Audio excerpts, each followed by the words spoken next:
second night of Democracy in Action, the role of the arts in politics. We are sharing fewer mics than the group was last week, but we're also louder. So I think this is going to be okay. Great. Hi, I'm Flanders. I'm the managing director at the No. Maggie, do you want to introduce yourself? I'm Maggie. I'm the education director at the No Theater.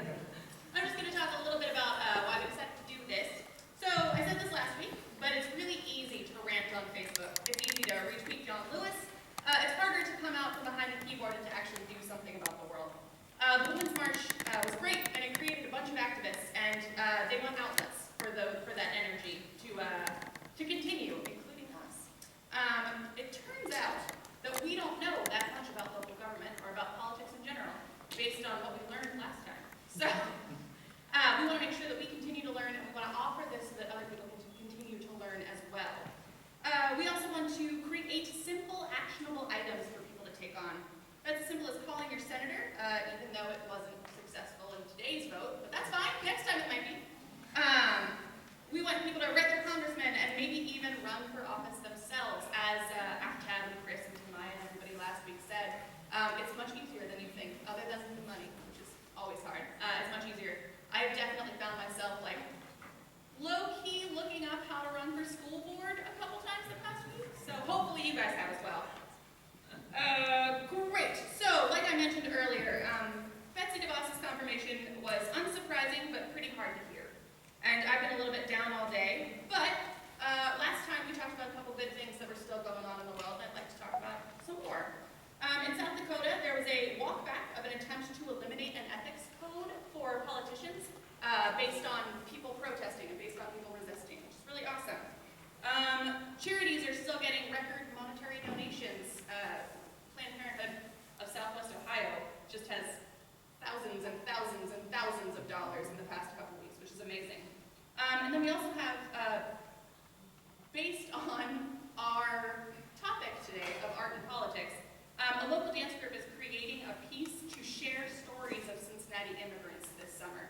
So it's really great to see that people are continuing to resist and continuing to use whatever mediums they have, be it monetary donations or their art or calling their senators and making sure that Republican officials do not eliminate their ethics codes. Just a reminder, this is a nonpartisan event. The No Theater I did a bad job there, sorry. The No Theater is a 501c3, and because of the Johnson Amendment, which we will be talking about plenty tonight, we are not allowed to endorse or put down political candidates, and we've got to be really tricky politically where we stand and what we talk about. And also, NKU is a Center for Educational Learning, and we don't want to ruffle any feathers. However, that does not mean we have to agree on everything. Also, like we said last week, humanitarianism and education and the arts, funding for the arts, are not partisan issues. So I think we're going That being said, we don't all have to agree in this room. We do want to spur conversation, and that does not mean that we just hang out in our own echo chambers. If we disagree, that's okay. That's why we came together today, is to talk and hear and listen and learn. Let's see, and that also brings me to the rules of the evening. Like we said last week, my grandmother, she was pretty cool and also very wise. She always said, you don't have to agree upon anything to be kind to one another. So our first and foremost rule of the evening is to be kind, be kind, be kind, and be kind. The second rule of the evening is we have advertised this as a family-friendly event, and we've got some little ears out there.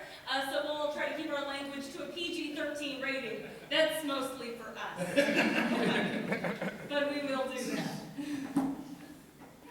As last week, we will have a recording of this, thanks to Sean Meddy up there with his lovely camera.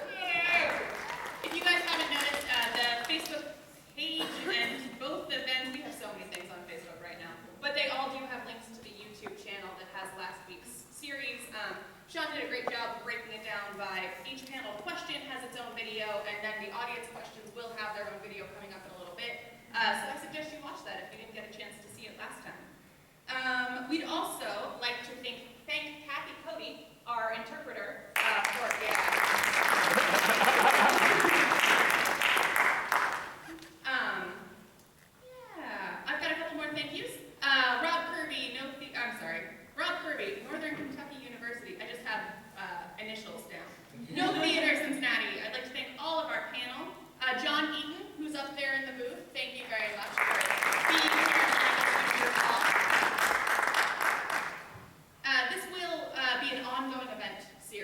We've got one more in this series. It's the bystander training on the 21st. Yes, the 21st. And then we will be having another 3-part series toward the end of April. So keep looking at our Facebook group page. For bystander training, it's a much more interactive situation than these panel discussions are. So we do ask that if you're not a part of the Facebook group or a part of our email list, email list, please join the email list. There's a Google form that's all over Facebook, or you can come find one of us and we'll take your email down.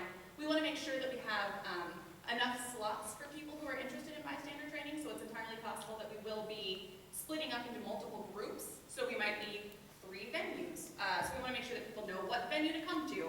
So we are going to have people register for the bystander training one. Real fast, we have our interpreter, Kathy, because it was brought to our attention that we weren't being as inclusive as we could. We're going to fail sometimes, and we really, really appreciate when people do bring these things to our attention. So please continue to do so, and we will do our best to try to bring in people like Kathy, or to try to continue to video all of these things. We want to make sure that people get the information that they need the way that they need it. Your turn, Maggie. Thank you. As for this evening, the way this is going to go is we have, similar to last week, we have some pre-gathered questions that we will be giving to our panel. And then, because how can we talk about the role of the arts in politics without hearing from people who love the arts and patrons and advocates of the arts?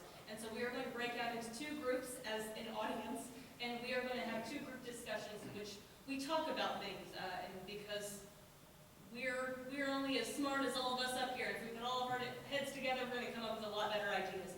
So we're going to break out into groups and discuss a few different topics. And when the objective of our group discussion is to, one, we want all of you to know all of you. We want you to find people that you agree with and also people that you disagree with. We want our community to connect and learn and grow. And we also want to come up with more questions for our panel that will be the second half of our evening. So first we'll have our pre-gathered questions, then we'll break out into a group discussion, then we'll take a quick 10-minute break. During that 10-minute break, if you do have individual questions that you'd like to ask, come find Alice. I'll be up at that microphone right there. And she will be gathering your questions for the second half of the evening. After we come back from our break, we will hear the questions that were gathered in our group discussions, as well